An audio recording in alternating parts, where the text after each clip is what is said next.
I'm going to cover as much as I possibly can. I'm going to share my screen now. And hey, Nini, good to see you there. And I have probably days and days and days of stuff that I can talk about tonight, but I only have an hour to do it. So let's get to it. What do you say? And here we go. Can everybody see what I'm bringing down there? Okay.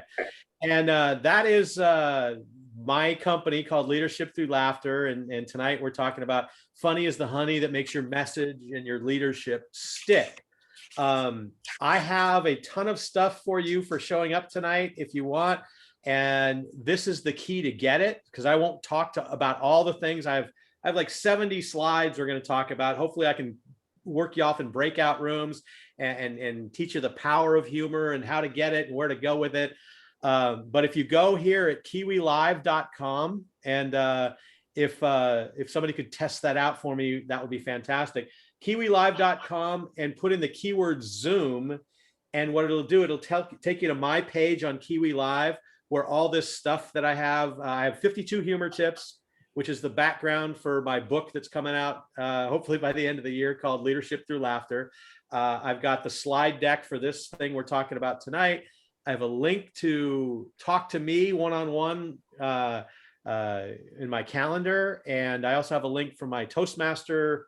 There's a lot of stuff in there. And it's free and cool and it's good. So take advantage of that. And Yuki, since you're my person I've known here the longest here, if you could check that out and make sure that it works, that would be fantastic with that. All right. So let's what do you say? Let's talk about it.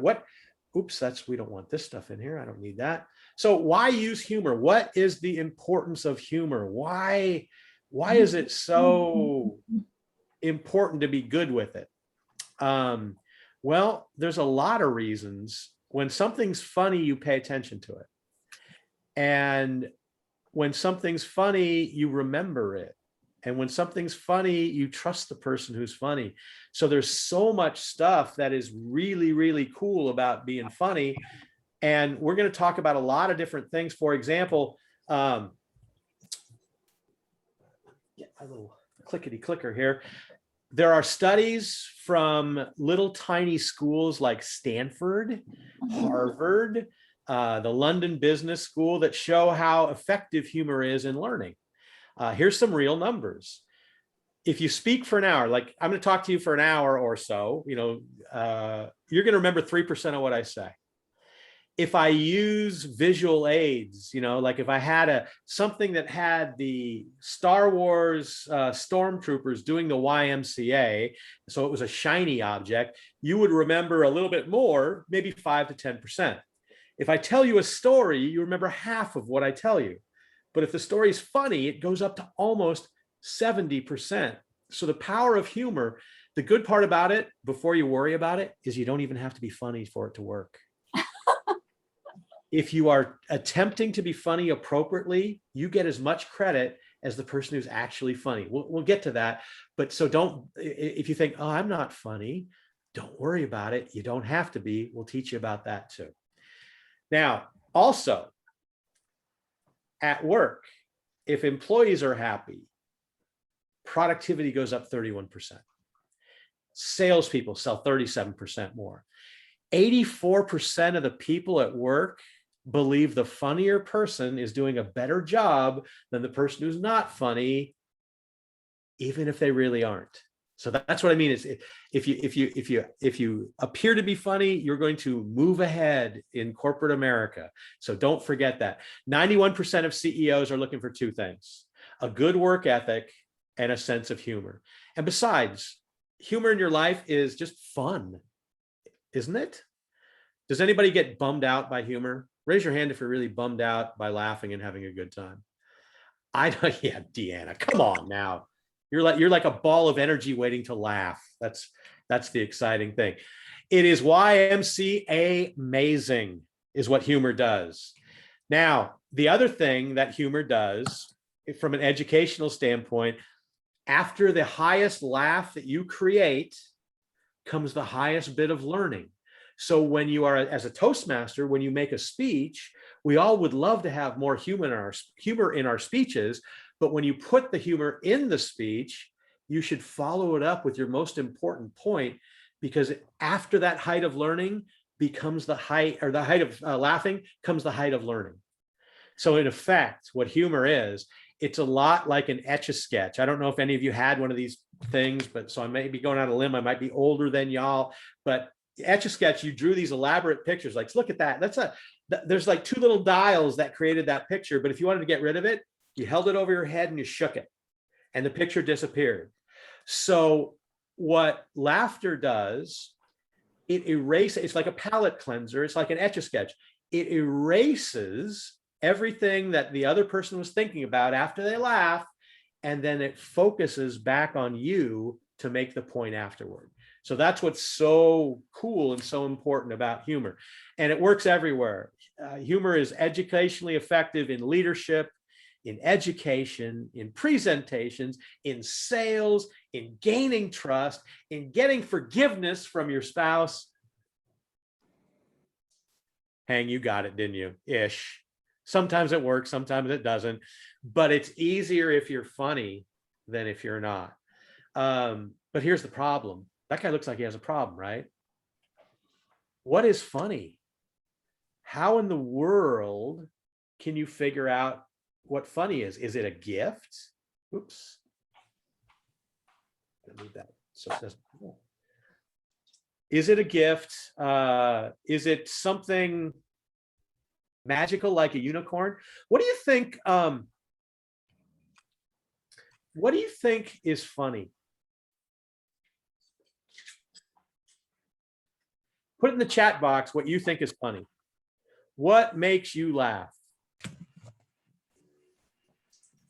Deanna thinks dancing's funny. I think watching me dance funny. Sacco, you're a doll. Thank you. Unexpected reasoning, unexpected events, unexpected pleasant things, a surprise, a joke.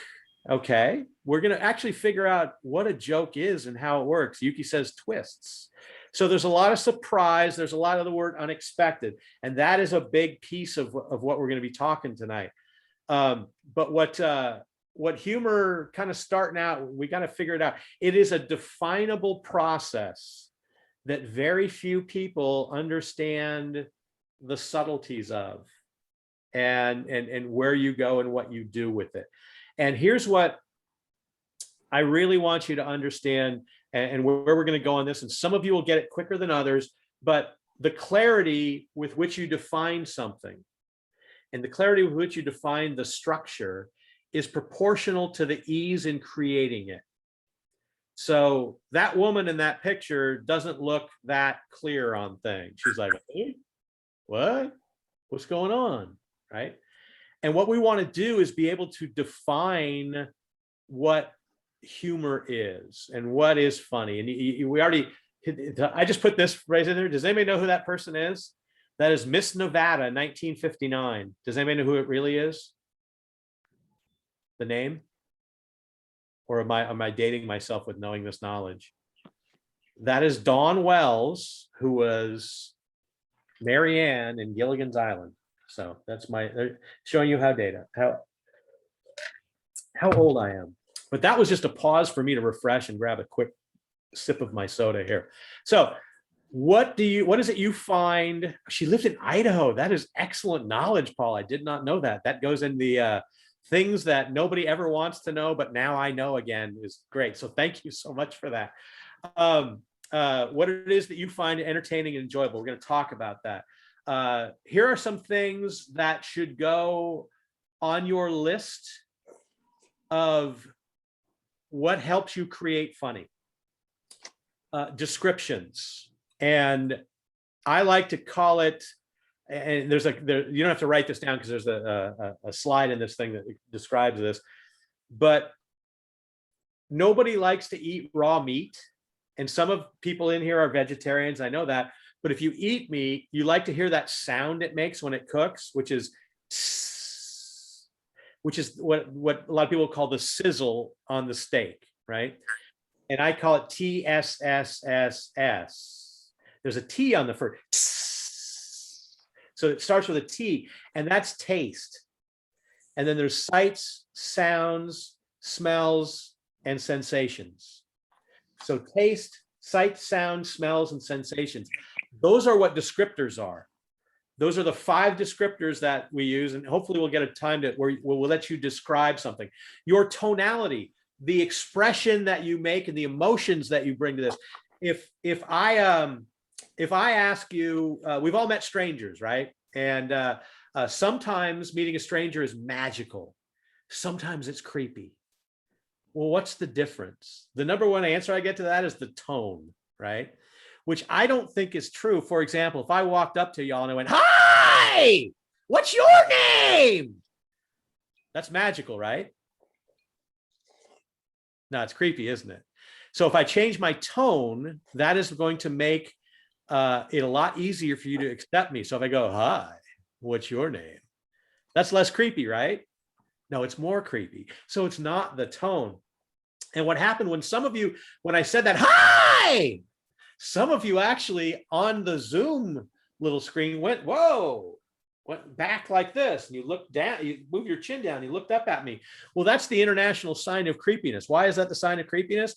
Because I made you start thinking, "Whoa, who are you? Why are you here? How long are you going to stay? Are you friend or foe?"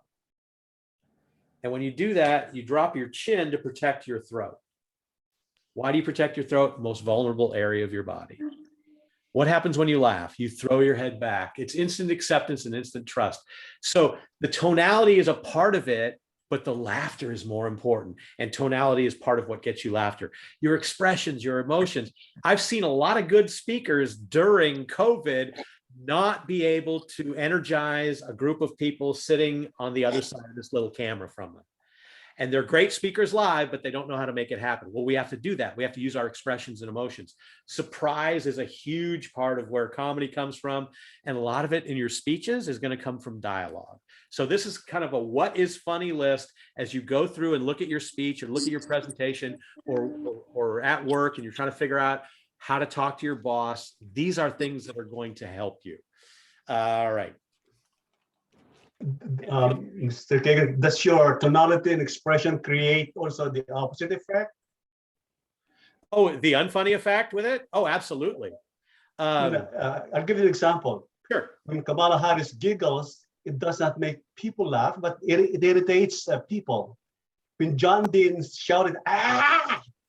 he was funny, but the annoyance and irritation was the effect. Who was the first person you talked about, Arnie? Kamala Harris. The vice president. Yeah, so when she giggles, it irritates people. It's just like wacko. And then when John Dean, out of excitement. Oh, the guy from Vermont. Hey! Something like that. Well, he seemed crazy when he did it. And here's the thing, Arnie, we can watch the same person, you and I, and you can think that you can think what they're doing is positive, and I can think they're negative. I have a friend, he's a conservative comic, and whatever Joe Biden says is the stupidest thing in the world, right? And you can do that. You can take any people that line up on their party lines. It doesn't matter what Kamala Harris does. A conservative person isn't going to like what she says. And it doesn't matter what Donald Trump does. A liberal person is not going to like what he says. And when you're doing these events and you're talking about these things, you should stay away from those topics because it's not going to help you get your point across because people are going to focus on what's right, left, or right. Humor, one of the great things about comedians and humor is you ought to be able to walk down the line. And so here's the thing is that messaging iPhone is actually selling exactly how right I am with this by making that sound. They're showing, there it is. What happens is when you walk down the line and you can point out what's absurd on either side, if you do it right. But there's a book called Humor Seriously. It's by two women who are professors at Stanford, and it's a great job of doing the science of humor. And when you look at humor and where it goes to, so the beginning of exercise, like movement, right? So if we move, that's good, but it really doesn't do us much good just to move. If we move with purpose, that becomes exercise, and that becomes good for a human being, right? If you get really good at exercise, you might become a professional exerciser, a professional athlete. We've got the World Soccer Cup coming in, and they're getting together. I think it's, what is it, Italy and England or something like that. And they meet, I think it's tomorrow, but those are the best of the best in Europe doing this stuff in soccer. Well, it started out, they just started to move. When they were 9 months old, they learned how to walk, and that's how this all started. Now, humor, the baseline is levity. If you see something and you can laugh at it, you have the ability to be funny. If you can't see something and laugh at it, well, then we got to work at building that baseline of levity. But that's where movement comes in. And this is directly from Humor Seriously. Well, if you understand levity, and now you can apply it in a positive way for your life, that becomes humor. So when you do a Toastmaster speech, if you understand what's funny, and now you can apply it into your speech, and you can see it, because that's that beginning level. Best tip for that, hang out with funny people and watch what they do to make you laugh. Easiest way to start being funny, find funny friends, hang around them, appreciate life for the levity things.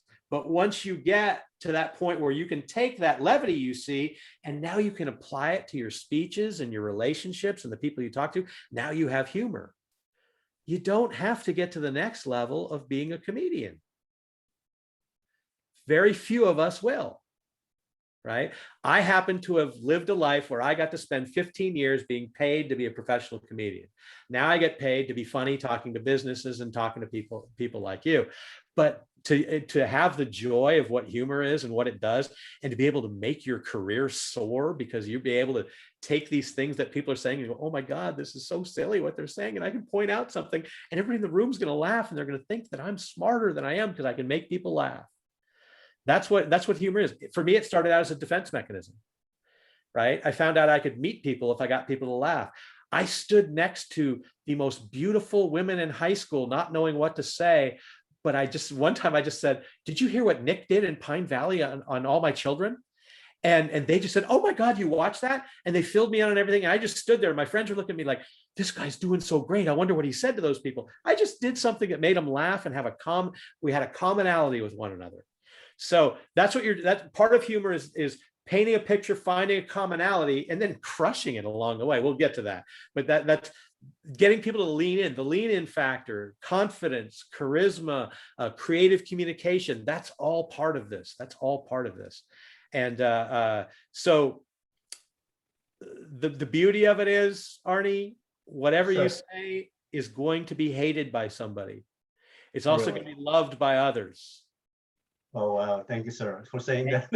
And you can't know what's going to happen. I did a show in Texas when I was younger, and this woman came off and she talked to the 3 comics. I was the headliner, and she went to the first guy and said, you were great. She went to the middle act. You were fantastic. She turned to me, and you were mean. And I've been described by a lot of things in my life, but mean isn't one of them. And so I dialed down into it, and I figured out what it was that she was calling me that was mean. I had a joke back in the day about the Hubble telescope. And the Hubble telescope is now like old as dirt, but still sends great pictures. But when it first went up, it didn't work like it was supposed to because someone didn't ground the lens quite right. So we had to figure out how to fix it with this thing. And so what I said about the Hubble telescope is the Hubble telescope, we spent $2 billion, then screwed up a job that lens crafters could have done in under an hour for $79.95, right? Her father worked for not for lens crafters, but the Hubble telescope, worked on the Hubble telescope. So I was mean. Nothing I could do to change that. You're going to run into people. You can have the funniest night you've ever had. There's one person that's going to be upset at you for something you said that was funny. Let it go. Don't worry about it. And here's the thing, and where I kind of learned that, I got like 50 reviews for a thing I did, and 49 of them were great. And one person just thought I was the devil. Huh. And then I was watching the news, and they talked about the approval rating of the incoming president at the time. And they said, it looks like half of America is going to hate the president that we have, whoever comes in. And I thought, if half of America hates the president, I'm doing a better job than the president. I must be okay. And that's how I took that. And that's how I said, you're never going to please everybody. And if you try and please everybody, you're going to upset everyone.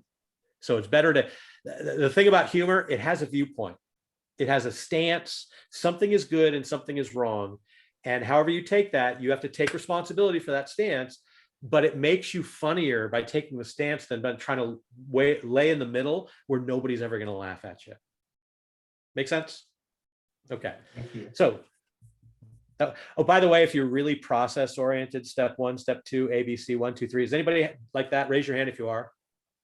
Okay, some of you are your clothes lined up from like light to dark in the closet, and your shoes are like stacked perfectly, Campbell soup cans alphabetically ordered, you know, or you've got Campbell's, Progresso, you know, oop, there's an Amy's, got to put it over there. Well, if you are, I apologize, because I'm not. I'm the guy in the movie that goes squirrel and off I go. So that was a perfect example of a squirrel moment.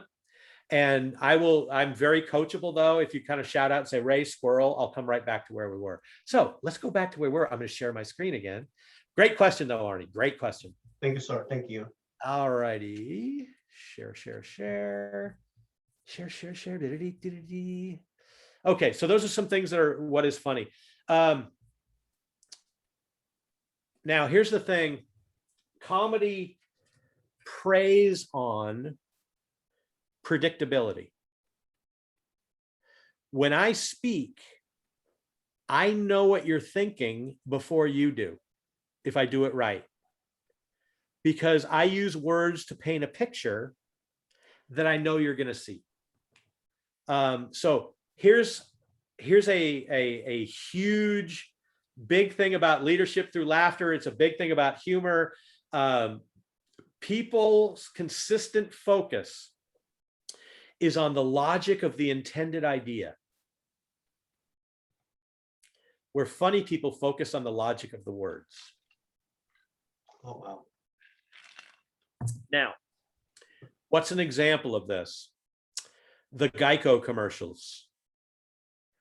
Couple sitting on a couch saying, you know, we just bought a house, but we have ant problems.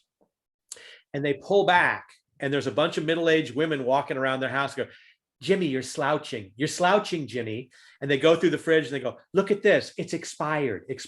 So their ant problems is A-U-N-T, not A-N-T. The logic of the idea shows little creatures crawling up the wall, carrying things on their back to Mother Ant, where really it's Aunt Mabel's coming through to do her visit and say, boy, I hope you have enough energy to clean this house, kind of thing. So that's a huge piece to let sink into your brain about what becomes funny. How you can instantly become funny is adapting this and seeing the different meanings of the words. It's something I call a two-way option, which we'll get to if we have. So that's the thing about humor. But here's the other thing. Storytelling does the same thing.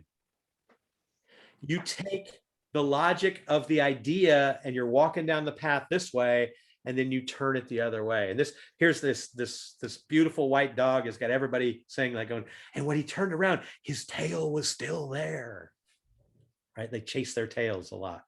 So here is since you have to have a definition of what something is to be able, a definition of its structure to be able to do it well and quickly.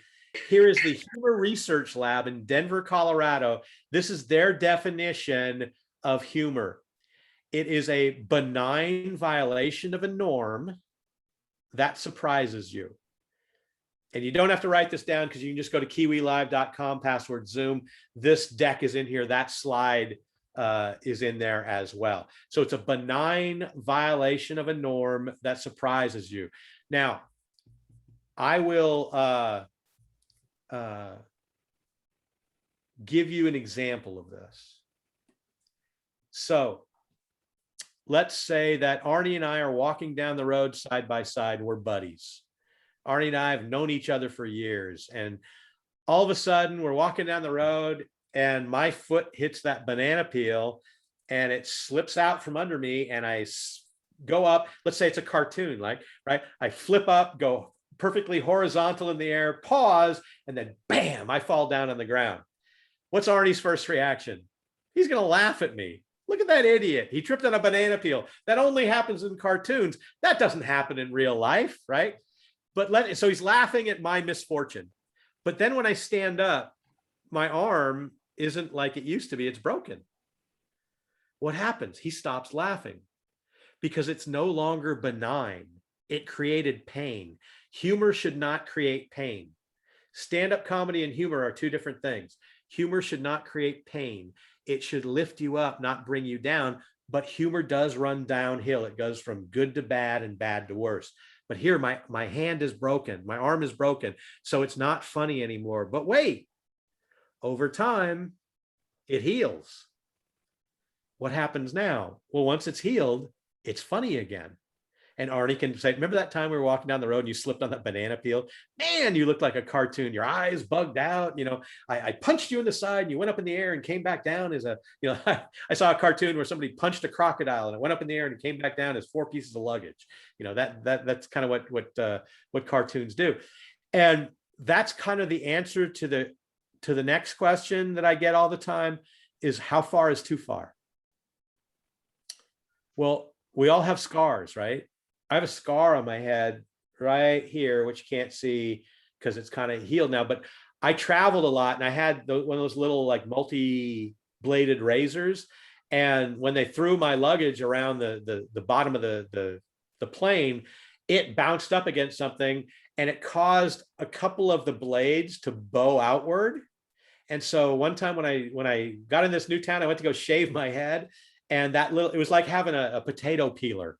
And it took it right out. And the pain was so great, but I was moving too fast for the pain. I moved faster than the pain, and I only took one slice. So I only had like one Ray hash brown cut out of that thing. But I talk about that scar, but I didn't talk about it when there was blood coming out of it, because then it was like, oh my God, it's close to my brain, I'm going to die. So a benign violation of a norm, and then the key part afterward, that surprises you. A lot of you said surprise. Surprise is a very common thing that you have to have in comedy. Here's why. You can't tickle yourself. Nobody in the history of this planet has tickled themselves and laughed. So there has to be surprise involved.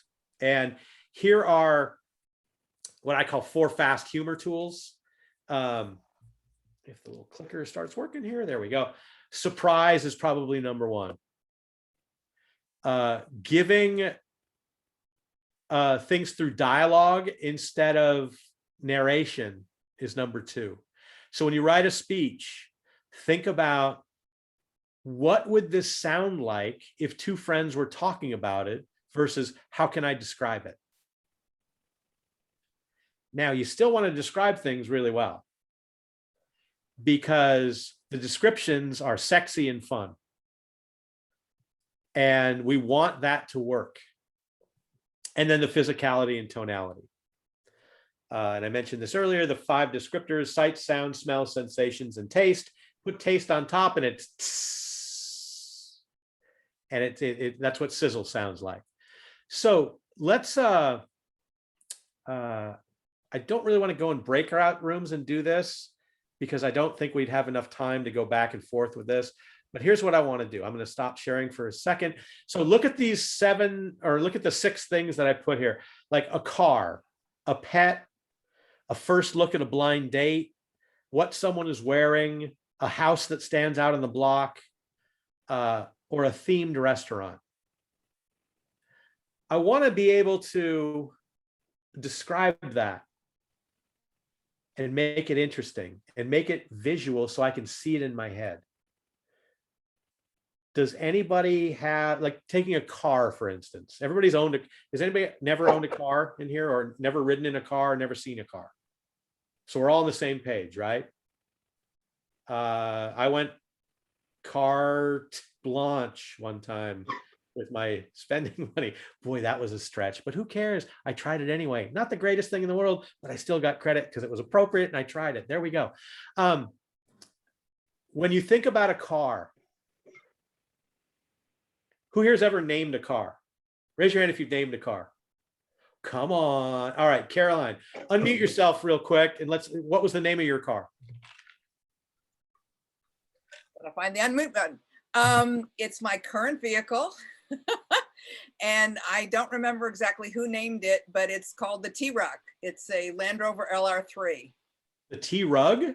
T-Ruck, as in truck, only it's the T-Ruck. Okay. Okay. I like that. I can see where that came from. Does anybody have like a name of, like I had a car named Sid. Why? Because it reminded me of a, what was so it was kind of like, it was, as a car, it was kind of like a punk band. It was rebellious. It was loud. It wanted to be seen. And it would take over the room if you let it, because occasionally like a belt would slip and it would just make this sound, which is kind of what the Sex Pistols sounded like to me when I listened to them. So that made total sense to me. The car was named Sid. But isn't that a lot better than saying, you know, I had a, 79 Toyota Corolla. Do you see the difference? Has anybody heard the song Uptown Funk by Bruno Mars? If you haven't, you should listen to it, because he says, if you're sexy, then flaunt it. That's what descriptions are. They're making you flaunt the things around you. Come on, dance, jump on it. If you're sexy, then flaunt it. Show me, don't tell me, show me what these things look for. Yeah, can't drive, which is sexy. I think we're all better off that you can't drive, Deanna, because I would be a little afraid out there if you would run me over all of a sudden and I would see nothing but these orange lips going by going, ha, ha, ha, ha, ha. So it's, my very first car was a 1972 Pinto that had been rolled, and it was kind of dented in on one side. It did not explode. But when I went in college, it was $100. It was $100 car, and it was a 1972 Pinto. It was blue and white. I looked. What I did is I went to this bar opening because I knew that if people got liquored up, that I could be like a beer goggled mistake for a drunk girl. So I thought that would be a cool thing to do. And so I threw on my my Goodwill, $5 Goodwill suit, my skinny graduation tie, and I drove up to this really fancy bar, and I looked like a fashion don't in a terrarium on wheels, right? And as I popped out of this thing, the valet looked at me and he laughed. And all of a sudden, my sunny optimism was turning into a foggy shroud of fearfulness. And I didn't know if I wanted to walk in there. I had 2 cold feet supporting one cheap suit, and I wanted to hide behind that cheap little tie. Right? Does that paint a picture to you? That's a scene in one of my stories about meeting the woman of my dreams who didn't know that she existed in my life because she dropped out of the sky. But that's how I got there. And that's a lot better than saying, I got in my car and I drove to the bar. Right? So make your stories interesting, make your work life interesting by using these descriptors. Can anybody give me Caroline, you got something? I was just going to say it's like listening to the old-fashioned football games when you'd have the guy who'd be doing the color, doing all the descriptors, and the other guy was just doing stats, but the one guy was just doing all the exciting stuff. Yeah, the one little thing, and you just kind of go off on that. Remember the first time? Has anybody ever gone on a blind date? Long time ago. Just being date. Well, how would you describe that first moment that you saw that person? I went on a Match.com date because I could, and you kind of learn on Match.com that there's the difference between confidence and arrogance, because I learned it on Match.com, right? But you show up and you meet this person, and what are the odds that they look like their picture? Pretty low when you start out. And I saw this woman that said she was about, I think I was like 42 at the time. And this woman showed up who said she was in her mid-30s. And my family is blessed with pretty good skin, but I know over time that it changes.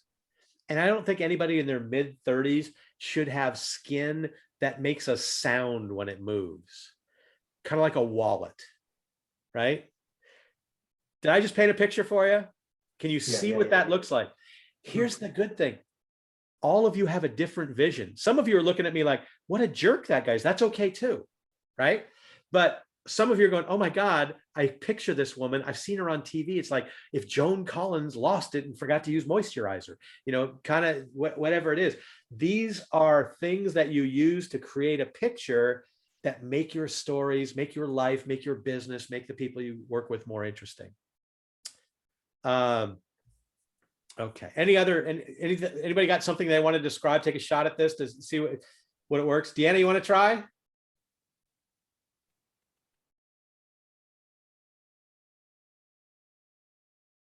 Let me describe the mute button. There you go.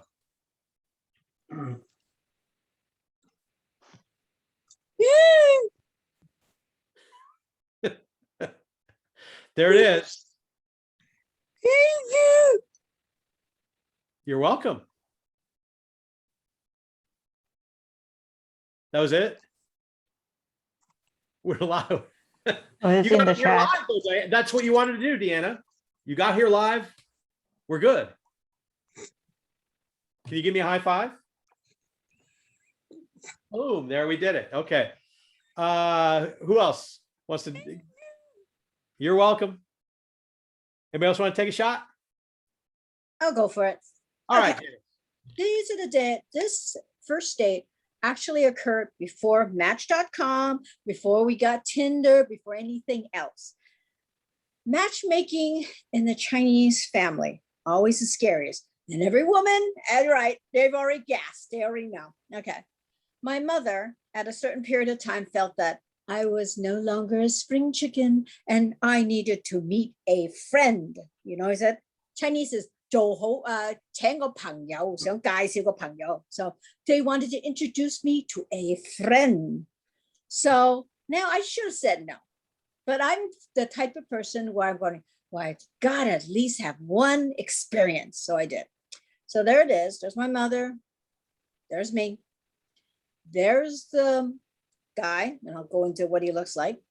The mother, the sister, and the father. Father and the son never said a word. Mother and daughter are basically interrogating me. Okay, but let me describe my almost date. My almost date was this guy about 5'5". I know he was a little taller. The only time I ever saw him stand up was he stood up. Little ordinary Chinese guy, black rimmed glasses, hair about yay high. And he said nothing except good food and just fed his face for the rest of the day. Never said anything. Meanwhile, his mother and his sister are in the middle of interrogating me, asking me everything. Lord, the IRS is not as thorough as these two were. But at the end, they did ask me, so if we're going to make dinner tonight, what would you make for us? And I said, reservations. Let's just say my mother was hoping that for a second date wasn't going to get me a second date. And that's the end of my story. Go for it, Ray. Nice, Janice. So now, great job. If you wanted to add more and get more humor out of that, what I would do is I would have the actual conversation between you, the mom, and the sister. And I would have some of the questions that they asked you in there and the interrogations that are going on while the other person is eating, going through this whole thing. And you could have your replies when you're talking, and they'll say something and you could say something back that they don't like. And the son who's eating would all of a sudden stop and kind of look over. So that the interaction between you, the mom, and the sister would be fascinating to me. And I think that would be a great source of humor that you could really open up and make that a better story. Yeah, because that's a good story now. And here's the thing about stories. They're never over. They're never done. They keep moving on. I work with a couple people that think that they have finished their stories and they say, oh yeah, it's ready. It's ready to be presented to the world. And I said, well, let's change a few more things and do that. Yuki, is a story ever finished? No, because Yuki and I work on stories all the time, and she knows that there's always something you can find that makes it a little bit better. And there's it's nothing. always the gift. Yeah, I always think it's the gift that keeps on giving. Yeah, and the other thing. So there's another person I work with all the time that she thinks that when I say that something isn't like I'll make a suggestion, like I just made a suggestion to you about adding some dialogue in this place. She says, "Oh, well, it's not good." No, I didn't say it's not good. I'm trying to make it better. I'm trying to take it to the next level with that, because one of the things that I do not like about Toastmasters is tell a story once and then forget it, because that's not how you get better. You have to work on redoing these things, and that's how you do it. And it's fun. That's why the contest is such a fun thing, because you get many chances at the same speech to make it better. Many chances at the same speech to make it better. Okay, so I've talked too long without getting where I wanted to with some of this stuff. There's about 15 minutes left. Oh, wow. So should I go over a few more things for about 5 more minutes and then let you guys Yes, sir. Yeah, please. do that, and then we'll talk about other things.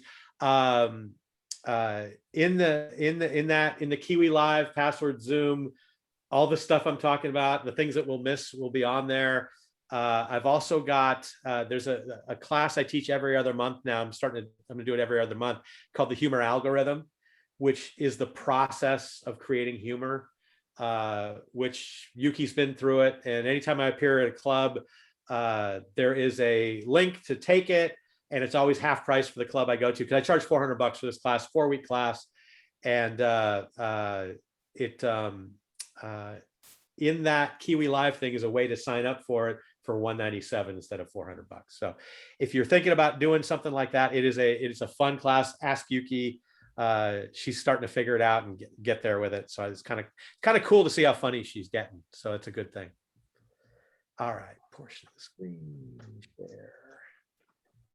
And here, so we had descriptors. Let's see how we can fly through this a little bit. Here are 2 things that are the 2 biggest things to creating funny in your life faster. One is what I call a play on words, which is also a 2-way option. A grammarian would call it a phonetic ambiguity. And in this slide deck, there are 2 slides full of these. For example, the Geico, ant and ant. Mine can mean it's mine. It's something in the ground you dig for to come up with precious metals. It's something that blows up during wartime. So these plays on words, these 2-way options, are the things that create humor for most people. There are turns of phrases where you reinterpret what somebody said. For example, I was trying to make an example. Remember how I said that humor preys on the predictability of the human being? When I start talking, I know what picture I'm painting in your head. And I can paint that, and I can make you react to it. And what I meant to say was I can make you react to it just like Pavlov has his dogs react to a bell. So with humor, a really good humorist, really good comedian can say things that make you want to laugh just by what they say. And I meant to say Pavlov's dog, but I said Pavarotti's dog, which Pavarotti is an opera star, which would be a completely different dog. So instead of like laughing, you would be going, oh.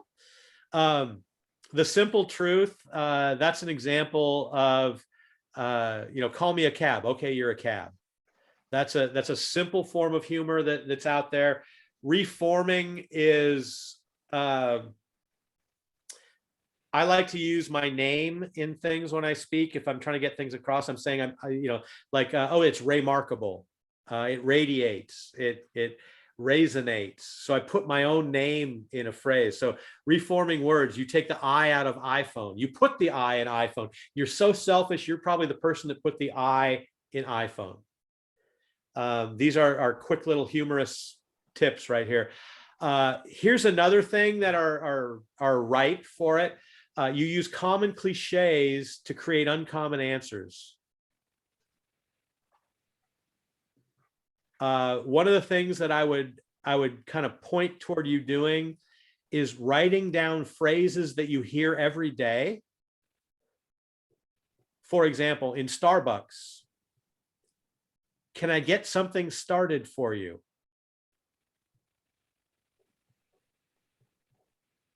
Have you ever heard that phrase in Starbucks? Sure. You're waiting in line. Can I get something started for you? Well, we need a ride on 15th and 3rd right now because I got to get to work. And if they close off that part, then I can get to work faster. So take these phrases you hear all the time and write ridiculous answers. Now, how do you write ridiculous answers? Here's a little improv tip. Take a subject. It is what it is. Turn on a clock for a 2-minute timer. And I want you to talk about it is what it is. I want you to get as far away as you can from it is what it is. And then I want you to come around and wrap it on up with that topic. Because what happens is we embrace the logic of the idea because as a human, we grew up thinking about what's right in our brain. And now, because we're adults and we lived in the real world, we can't let it go like we were when we were kids. The average 5-year-old laughs 250 times a day, I believe. The average 50-year-old laughs 4 times a day. Because we have the blinders and the brakes built on from the logic of life. Humor doesn't need the logic of life. It needs the creativity of the individual. And when you vent like this, in venting, there is invention. And it's one of the best ways to free your mind up to find different things. You know, it is what it is. Well, what if it is what it isn't?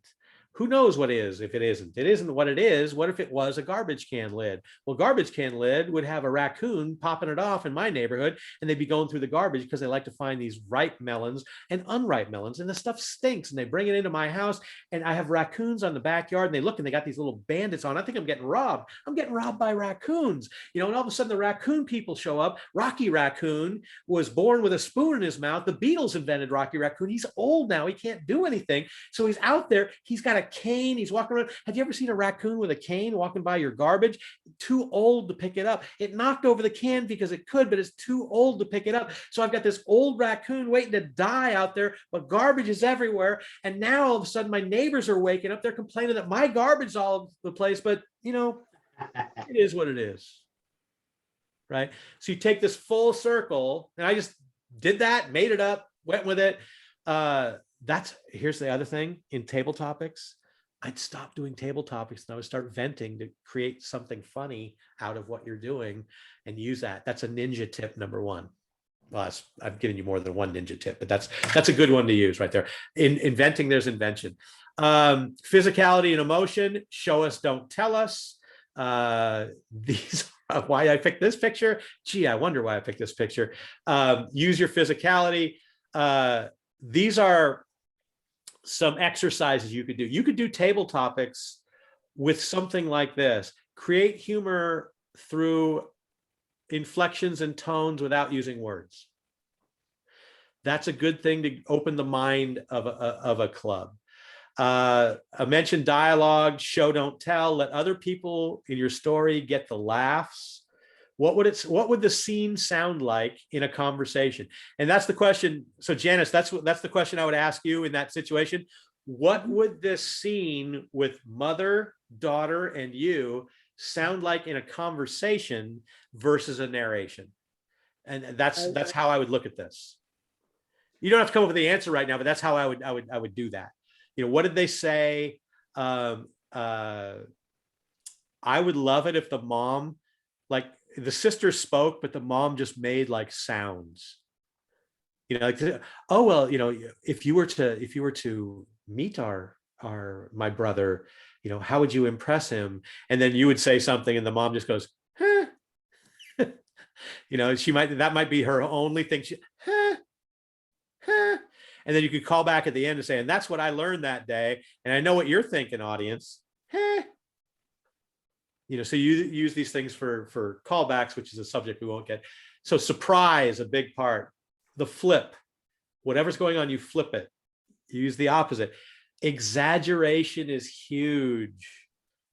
go big, go often. Don't say it was a big car. In one of my speeches, I have a speech about a piece of luggage. And I'm at TSA and I've named my luggage, and the luggage's name is Jack.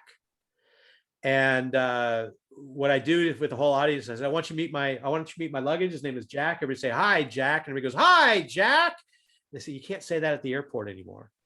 But I actually said that at the airport because my luggage didn't come out. And I was looking down that little hole where this luggage comes out of. And I go, Jack, come on, man. Hi, Jack, let's go. And as soon as I said, hi, Jack, a TSA agent, the largest TSA agent I've ever seen. Well, I didn't really meet him. His hand came around to grab me by the chest and lift me off that. But his hand was so big, it looked like a ribeye steak with 5 bratwursts sticking out of it, right?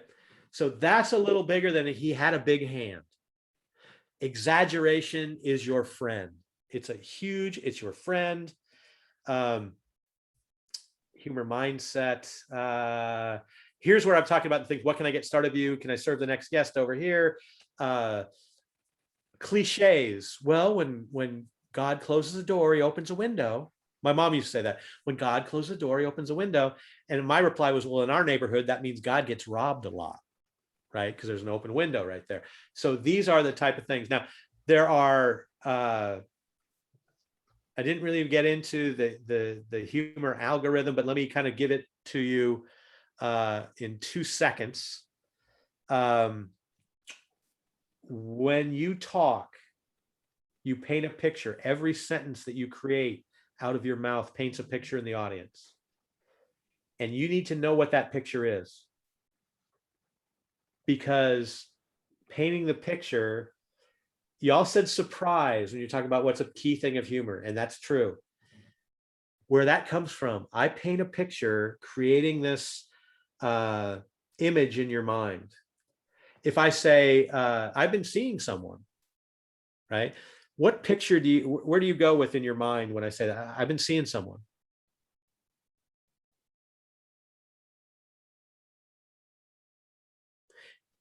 What do you think? It's okay. Don't be shy. Unmute. Everybody unmute. We got a couple minutes to talk and ask questions. So just means you've been dating somebody. I've been dating somebody, right? Yeah. And it's a beginning dating stage, and so I've been seeing someone. It sounds so lovely, right? I've been dating someone. That's where your mind goes. Oh, I wonder where they went on their first date. It seems like, I wonder if they hold hands yet. That's wonderful. I've been seeing someone. Oh, that's cute. Right. So that's the first line of a joke. Right. I've been seeing a therapist. What's that? You said, I've been seeing someone, a therapist. Could be. Okay. You could go there with that. So you paint this picture. Right. And when I talked about a two-way option, words that can be misinterpreted, seeing is one of them. Right. Caroline went with a therapist. I've been seeing someone, a therapist, about bad relationships. Great joke. The original joke I wrote, I've been seeing someone, but you can't tell much with binoculars, right? So mine goes to stalking as opposed to that. And neither is right, neither is wrong. They're both good. So that I'd never thought of the therapist before. Caroline put in therapist there. That's a funny joke. The beautiful thing about humor, though, so you said you saw 2 things right there that both were pretty funny. The failure rate in the 90 percentile. You have to write a ton of these things to work. And I can give you the process on how to write it and how to do it and take it through that. This is how a structure of a joke works. You say something that creates a picture in the audience's head. Then what you do, in as few words as possible, you destroy that picture. You change the audience perception with as few words as possible, which creates the laughter. It creates a second picture, which creates surprise that creates the laughter. And it's all wrapped around that little two-way option. And that sounds real easy. Is it easy to come up with those things, Yuki? No, it takes a while to figure it out. And you have to go through this process, but I do have a process by which you can do that. It is called the humor algorithm. I'm going to run a class in August with that. I'd love to talk to you guys about it. I put my my link to my calendar, so you can schedule a chat with me.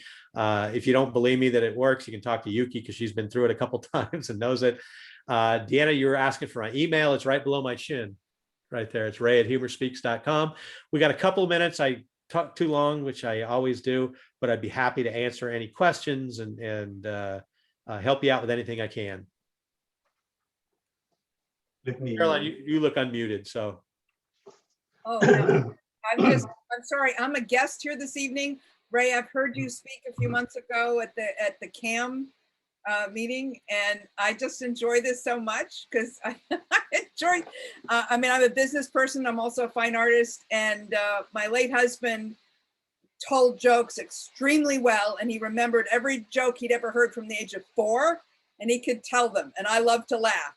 So it was a great combination. You seem more happy and smiling the last time I saw you, so that's a good thing. Yes. Yeah, that's good. That's you. good. Who else? Arnie, you're never short on questions.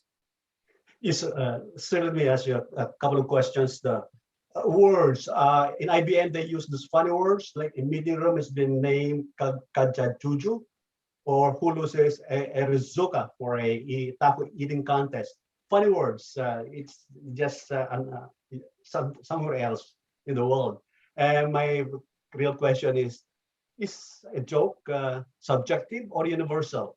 How do you deal with cultural barriers or cultural factors, Japanese, Russian, Chinese, and how do you ramp up the humor level in the workplace? Well, here's the thing. So answering the last question first, what business humor is, you're not looking for throw your head back laughter.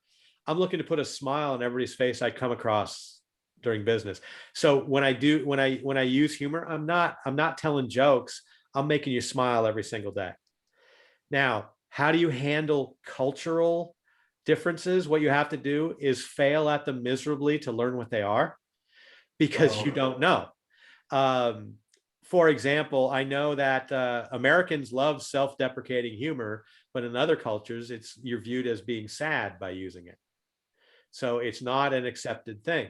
I also understood very quickly that different hand gestures create different responses in different cultures. So one of my best people that ever worked for me was a Korean guy named Young Park, who had a neighbor named Young Park, and they weren't related and didn't know each other, right?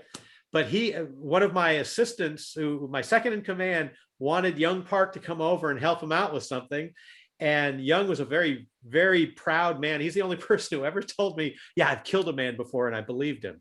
But he was very proud at what he could do. And my assistant said, Young, come on over here. And in Young's culture, that was the absolute worst thing. He was telling him, Young, you're a dog and I own you. I didn't know that. Jonathan didn't know that, but Young knew that, and he didn't speak to him for 6 months. So that's how I learned that that was a problem. I've watched people working with them trying to be exceedingly polite in creating speeches, which is great, but your speech will never get noticed. So you have to take the risk and have a stance on something for people to be willing to talk about it, especially with humor. Humor has a voice and a direction, and you can't be wishy-washy about it, because then it doesn't come across right. What's the example I used? If I say teenagers are idiots, what do you think when I say that? Am I right when I say teenagers are idiots? No. You don't think so? Even if you have a great teenager, they did some stupid stuff, right, Arnie? No, sir, I don't know. I'm sure you were a great teenager. You still did some stupid stuff. You have to the inflection or whatever when you say it. Well, but if I said many teenagers are idiots. I heard that word from UK in her speech, but idiot. Well, many teenagers are idiots. If I had a good teenager, I'd say, thank God I have a good one. But if I have a good teenager and I hear somebody say, teenagers are idiots, you're damn right they are. They do stupid things. I'm surprised I'm still alive right now. I was pretty good. I never got thrown in jail, but I did some idiotic things. So the stance that teenagers are idiots is more effective from a storytelling standpoint than many teenagers are idiots. Don't be wishy-washy in telling stories. You won't get ahead with it. You need to have a voice and a direction with that. Thank you. One last question, sir. I hope so. You Does mentioned anybody else have any questions humor before we, in let leadership. before we let Arnie run the table? You've had a few in there already. Humor in leadership. Humor is an important element of leadership. Absolutely. But never been mentioned in pathways or legacy. You mentioned Stanford. They mentioned humor, but it's never been offered as part of the management leadership courses. Harvard just put up an article in the Harvard Business Review, but it's never offered as a course or part of leadership. You need to go back to Stanford there, Arnie, because there is a course on business humor in the Stanford When MBA. was it? Oh Oh, my God, must be a new one. Yes. Anyway, sir, thank you. Thank you so much, Ray. Thank you, sir. It's probably 6 or 7 years old. And Jennifer Akers is one of the people that teaches it. It's AAKERS. And Oh she's my God. authors of Humor Seriously that I mentioned earlier. I Yeah, missed that one. Thank you, sir. Thank you very much. no problem. And it scares the crap out of people because it's an MBA graduate course. And the people come in, they have their MBAs and they think they know everything about business, and business is not funny. Well, guess what? Business is funny. If you do it right, you get more productivity out of your people with that, and great leaders you're figure right. that out. You and have to have a combination of confidence, charisma, and creative conversation in order to lead effectively. Am I going Thank you, too? sir. Am I going too far? No, sir. Thank you so much. Okay. I love you, Ray. Thank you, Caroline. I was just going to say, in healthcare can be hysterical. When I sold medical devices, you know, I'd be talking to nurses and doctors. I have to be in the OR at 6:30 in the morning before the schedule to demonstrate equipment. And if I didn't, number one, bring fresh donuts, and number two, have some humor involved, they would be half asleep. So. Yep. And there were some terrible jokes about, and, you know, to be very, and there's so much that's politically correct now, but there were great jokes and stuff. Yeah. Your ability to have your enthusiasm come through this little camera is a game changer. I've seen a lot of effective people not be able to, a lot of effective live speakers not be able to bring it through on Zoom. So your joy is transferable, and humor is a big part of that. And what I really think is a big part of it, because it's not, if you consider me funny, and let's say I'm at this level and we work together and you wanted to come up to my level, because here's the thing about humor, 84% of the people in the workforce think the funnier person is doing a better job, whether they are or not. That's the scary thing to me, but that's okay. Let's say you tried to be funny appropriately and you tried and you failed. The people at work view you almost to the level that I'm at. Almost to the level that I'm at. If you get laughs but are inappropriate, you're down way below those other people. So attempting to have fun and use this ability we have to smile and laugh, as long as you're appropriate with it, you are going to be just as good. You don't even have to be funny. If you're a boss and you have a creative meeting that you're going to do, they'll be more creative if they laugh at the start of the meeting and then try to be creative. Well, I'm not funny. How do I do that? Don't worry about it.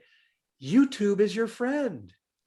Google funny meeting start, and there's probably 18 million funny meeting starts you have there, and play that. When people laugh, say, okay, now we're going to talk. Boom.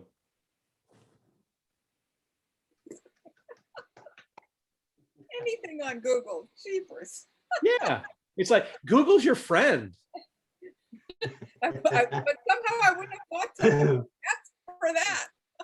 Like, that's debatable. If you put in something funny, but you have to make sure you have to screen it ahead of time. Obviously, you don't want to, it's like, oh, comedian, funny, YouTube, click. you know, here comes, well, you MRFer are doing this and I got that going on. Oh, and I just want to put that, I forgot to, let me, So I put some things in the chat that were kind of cute. I mean, like Dave Barry's a huge car is a Chevy Suburban Subdivision. okay. I love Dave Barry. I mean, he's just his books are wonderful. Well, so an old, like Jay Leno, I used to write for the, I was a contributing writer for the Tonight Show. And Jay Leno was the host, but one of the jokes that he used to say is, yeah, I had a big car. I had a Buick. And I forget the name, Buick Scarlet. It sat 7 for dinner. It was his line with it. Yeah. Oh my gosh. There's the I put the Kiwi Live thing back in Zoom, back in the chat box in case, because I don't know where it is on this thing. There's probably, we did about 30 of the slides that I prepared. There's about 54 in there. But they're all in there, and all that other stuff's in there. There's something else in there I forgot. But the 52 humor tips are in there. That is the outline for the book that I'm writing. You can keep going back to this Kiwi Live thing because I change it. I put different things in there. Sometimes I have the slide deck for the humor algorithm in there. One of these days I'll put the full 52 humor tips in there, which are up to like 68 or 70 right there. I got to send that to you, Yuki. I keep forgetting to do that.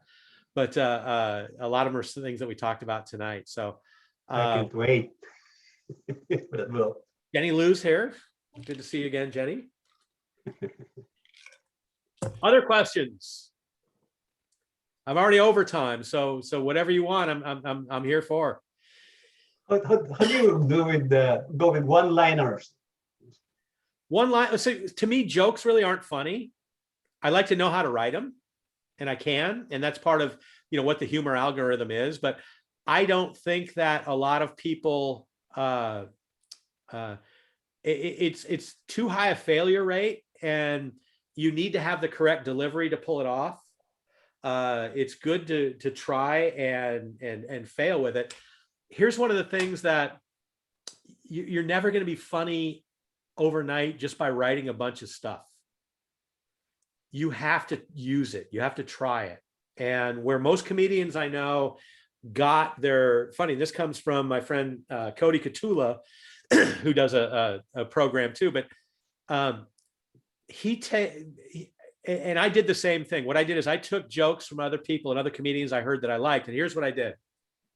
I would say, Yuki, I heard this on the Tonight Show last night.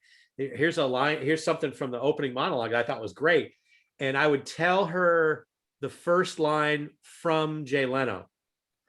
And then I would give 3 or 4 lines that I wrote and see if she thought they were funny. Because if you walked up to somebody and say, hey, Yufeng, I got something that's really funny. I think it's funny. Listen to my jokes, listen to my jokes, listen to my jokes. You're not going to want to hear me after a week at work. But if I say, oh my God, I heard this on the Tonight Show last night, it was fantastic. The only person like Masako would want to hear stuff from me because you come to these things and wait for me to say something funny. So tonight, explaining humor, I'm less funny than normal, huh? Because explaining it isn't as funny as actually doing it. But you have to understand the process. It's like people love to drive a car, but somebody to get you to drive the car had to figure out how to make it work. And that's where, to be funny, you have to understand the background of what is funny. That's what the humor algorithm is. It takes you from step to step how to write it, because it's not the punchline that's hard to come up with. It's the setup that creates the punchline that's the hard to come up with. And that's really the secret sauce to figuring out how you're funny. Really? Wow, thank you. Should the punchline always follows the setup or narrative? Well, the punchline, sometimes you don't need a setup to have a punchline. Okay. You know, for example, in the cartoons, the Roadrunner and the Coyote, right? I'm assuming that's pretty universal and people know the Roadrunner and the Coyote. So the Roadrunner is always chased by the Coyote, and the Roadrunner comes around the hill, and they've got the mountain of the hill, and there's a tunnel where that road is. And what the Roadrunner does, because he gets there first, he stops and he pulls the tunnel to the other side of the road. And the Roadrunner, who has a rocket strapped onto his back, comes through, and because the Roadrunner pulled the tunnel over, he runs into rock and destroys, and he dies. There's no punch, there's no setup there.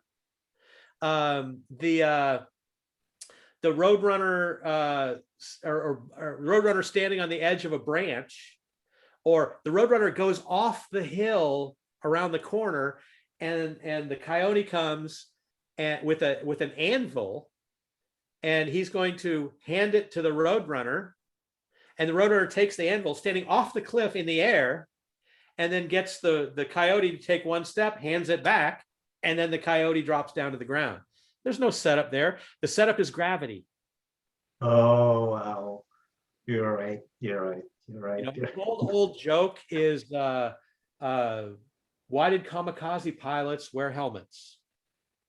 Well, the reason that is slightly funny is the fact that we know that kamikaze pilots were there to die. Why would you need a helmet if you're going to die? You don't need Suicide. that. You're right. Suicide is fun. Yeah. So most of the humor we have in our daily lives is when you say something to me and I hear it and I twist it because there's a two-way option somewhere involved, and I follow the logic of the words instead of the logic of the idea. So you're creating the setup for me. And that's the way humor works at work. Quite a bit. Wow. It's the best line I heard from you today. Thank you, sir. Thank you very much. Should I end with that one? You know, I keep going. Yeah, I think that's a great words to end this wonderful workshop. Yeah, thank you much. Appreciate Ray's very great presentation and So tell Arnie, us a lot. Can I now quote you in the on my website and just say that, you know, the best, Arnie? You sure all the time. I'm waiting for your book. I plan to invite you in our a lot of workshops. I don't know how much you charge. I'll call you. Send me a note, or go to kiwilive.com, schedule a time, and we'll talk, and we can go over whatever you want to go over. Anybody has questions about anything, a speech, anything they're doing, I would love to work with anybody longer term, but if you know, don't worry about that. Just come and talk to me, and we can figure out how that looks in the long run. If you have questions about, if you're afraid to talk to me and have questions about what it's like to work with me, you can ask Yuki, because she knows. Thank you, sir. Thank you very much. Thank you, Ray. Thank you, Yuki. Thank you, And also thank you everyone to join today's ASML Silicon Valley monthly workshop. We're holding this workshop every month. And also any questions or anything as a new guest, please register our guest form to follow our future events. Appreciate everyone, especially appreciate Ray. I think we learned a lot. I definitely will go to check everything you mentioned and go back to listen to this workshop again to gain more valuable Thanks, things. Yuki. And Thanks, okay, fun. Thanks. See. Yeah, take it and use it. Have fun with it. yeah, and also use the words to create humor. That's things we need to do, especially as when we look for something we can have happy life. Try and look for things that make you smile every day, as opposed to things that piss you off. That's a key to starting this path, because you've got to look at life. Just, you should be able to look at a row of ants crawling up a wall and think, man, look at that. That's kind of cool. Everybody I've ever met who has a lot of charisma, there's two things that they really, really shine through. One is they have genuine concern for others. And the two is that they just keep this childlike awe and wonder about them. And that's something that never leaves. And I think a lot of us, as we grow older, we think like, oh my God, we have to be serious.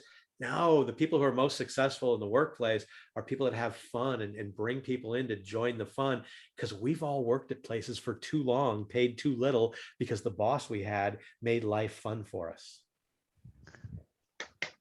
I'm an example of that. So Thank you, Ray. That is so true. Yep. I mean, absolutely. Yeah. Wow. The world. let's spread some joy this weekend. I used to say they never got me. I have always had my childlike sense of fun and awe and wonder since I was a child. They never beat it out of me, ever. And they tried, and they couldn't do it. Well, I had to get it back. That's like one of my signature stories about my 5th grade teacher that put that joy back in me. You know, and so I'm kind of paying it back by doing this. This is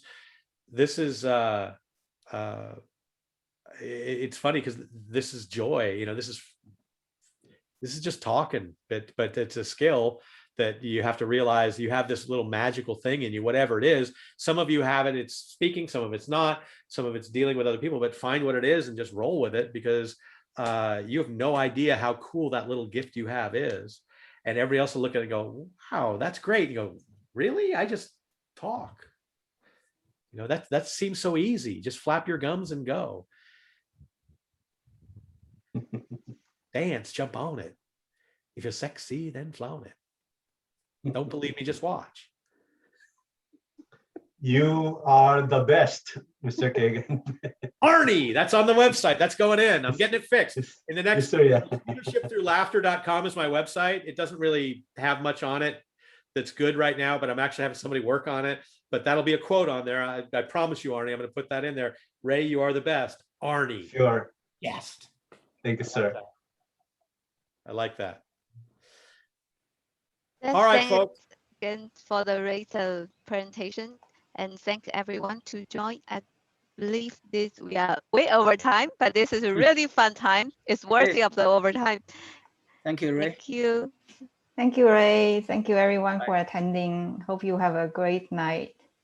Thanks, Yifan. Thank you so much. Have a good one. Bye. Have a great night, everyone. Bye. Thanks, Harry.